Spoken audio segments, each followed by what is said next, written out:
Eh bien bonjour à tous, bienvenue sur cette nouvelle vidéo du potager prodigieux. Aujourd'hui on se retrouve pour une nouvelle vidéo. Donc j'en profite par cette météo pour faire un semis de petits pois en pleine terre.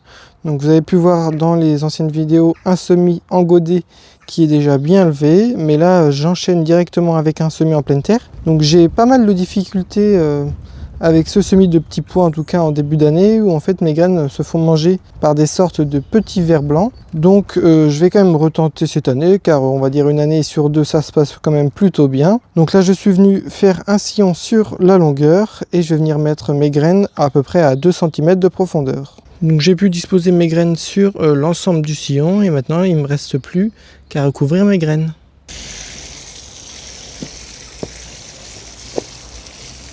Comme vous pouvez le voir, les pommes de terre sont super bien sorties et ont pu passer la petite période de froid sans souci.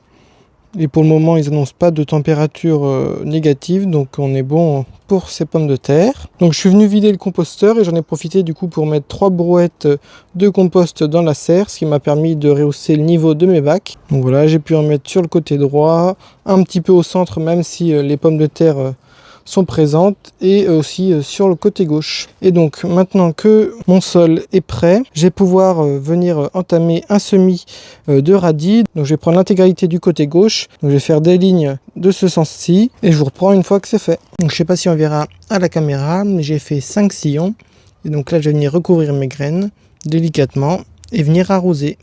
Donc pour le rempotage des tomates, j'utilise ici du terreau spécial plantation. Enfin, si vous trouvez du terreau spécial rempotage, vous pouvez aussi. Il faut juste regarder au niveau de la matière organique, le taux. Donc prenez au minimum 65% de matière organique. Et ici, c'est un terreau aussi qui est enrichi en azote qui va permettre de tenir facilement jusqu'à mi-avril la période pour laquelle je vais planter mes tomates en serre. Donc là, par exemple, je vais commencer avec la variété Summer of Love. Hop, j'enlève la petite étiquette. Alors là, on voit que le plan est pas super beau. Par contre, les 3 autres sont super. Donc celui-là, je vais le laisser de côté. Donc je prends avec ma plaque alvéolée. Donc là, j'aurais pu humidifier un peu plus le terreau. On voit que ça va peut-être s'effriter, non, ça va. Donc hop, comme ceci. Donc j'ai ma petite motte et mon pied de tomate. Donc je viens remplir mon godet avec le terreau à ras-bord. Donc je tasse pas pour le moment. Je viens faire un trou avec mon pouce. Je récupère ma tomate et je l'enfonce délicatement de manière à ce que les 2 premières feuilles soient mises au contact de la surface de mon terreau. Et du coup, la tige, elle, reste en terre. Donc si je vais être un peu plus précis, les 2 feuilles que je viens de citer, on appelle ça les cotylédons. Et donc je viens effectuer la même opération pour l'ensemble de mes variétés. Donc voilà pour ce petit repiquage de tomates destiné à la serre. Et j'en ai profité en même temps pour effectuer mon semis de tomates destiné à l'extérieur. Et pour ce qui est du semis de tomates, je vous renvoie à ma dernière vidéo. Donc là, les tomates vont rester quelques jours encore en intérieur, vraiment pour se réacclimater, on va dire, à leur godet. Et si les températures le permettent, elles iront directement en serre froide. Donc si les températures, par contre, descendent en dessous de 5 degrés, je les rapatrierai en intérieur. On poursuit la vidéo avec le repiquage des petits pois qu'on avait pu effectuer en godet, donc en pleine terre. Donc c'est pas le meilleur semis que j'ai pu faire, mais on arrive quand même à un taux de germination qui est plutôt correct. Et donc là je trouve qu'au niveau des plants, ils sont prêts à être repiqués en pleine terre. Donc là je suis dans mon jardin du haut, donc en fait j'en ai un de chaque côté de ma maison.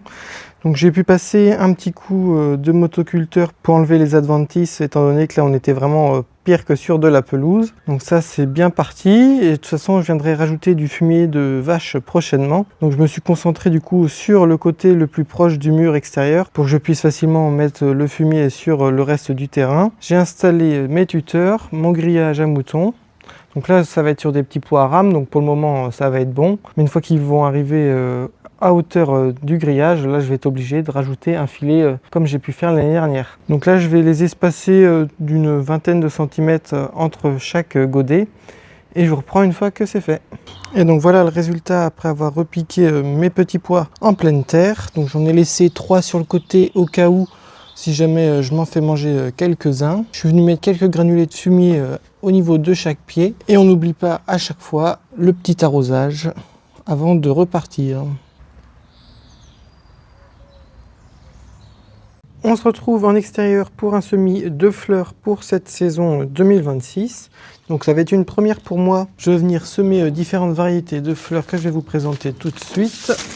Donc on peut retrouver de la gaillarde, du dahlia, de la pensée, des staties, du zinnia, du lin et de l'aubriette. Et j'avais oublié aussi ce petit contenant qui contient de la rudbeckia. Donc en même temps que l'achat de mes fleurs en graines, j'ai acheté une plaque alvéolée qui diffère un peu de celle que j'avais précédemment. Donc elles sont plus en profondeur et moins en largeur. Donc je vous avoue que moi c'est une première. Donc on va essayer de faire ça ensemble. Puis on verra aussi le résultat qui, je l'espère, sera positif. Donc je vais suivre les indications des sachets pour savoir par variété ce qu'il faut faire. Si c'est par poké ou semer une graine par alvéole. Et je vous reprends une fois que l'ensemble de ces 8 variétés ont été semées. Donc voilà à quoi ressemble mon plateau après avoir semé mes graines. Donc on peut voir que sur l'ensemble des variétés, on peut avoir des graines plus ou moins grosses, voire d'autres presque invisibles. Donc j'ai fait un peu au feeling en fonction de ce que j'ai pu voir sur les paquets. Et si jamais c'est trop serré, je viendrai les repiquer tout simplement en godet individuel. En tout cas, là je pars sur ça, donc plus ou moins de graines en fonction de la taille des graines, et on verra aussi au niveau de la germination. Donc je vais venir mettre une fine couche de terreau de semis par-dessus. Ça va rester quelques jours, en tout cas en intérieur, ou alors en serre si je vois qu'il continue à faire aussi beau qu'aujourd'hui, pour une bonne germination. Et en tout cas, dès que je vois que les premières variétés commencent à germer, je mettrai en serre pour éviter que mes semis filent, en espérant que les températures ne descendent pas trop ces prochaines semaines. Moi j'ai fait comme ça, c'était peut-être pas la bonne solution, mais on verra en tout cas au fil de la saison. Donc je vous fais un plan du dessus pour voir un peu les différentes graines, à quoi elles ressemblent, car même moi du coup c'est pas du tout quelque chose que je connaissais. Donc là on est 2-3 jours après avoir repiqué les petits pois comme vous pouvez le voir en extérieur, et là j'enchaîne avec mon dernier semis de petits pois pour en tout cas ce printemps. Donc là je vais encore semer donc du pois à rame téléphone. Et je vais venir du coup semer de la même manière que le semis précédent, donc dans le jardin du bas si vous avez suivi l'histoire. Et donc une fois que le semis a été effectué, il ne me reste plus qu'à recouvrir les graines.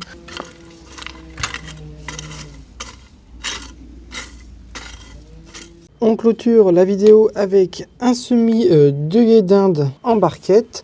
Donc j'ai préparé ma petite barquette comme vous pouvez le voir, où je suis venu mettre du terreau à semis. Donc je vais vous montrer à quoi ressemblent les graines d'œillet d'Inde. Elles sont un peu spécifiques. Donc on peut facilement faire ses propres graines chez soi. Donc là avec ça déjà on va avoir de quoi faire. Et je vais venir du coup les étaler de manière assez uniforme sur la surface du terreau. Donc comme ceci, et du coup je vais venir rajouter un petit peu de terreau sur le dessus pour recouvrir mes graines, un petit coup d'arrosage et ça va partir en serre froide en attendant la germination. J'espère que la vidéo vous a plu, si c'est le cas likez, partagez et abonnez-vous, et moi je vous dis à la prochaine, au revoir.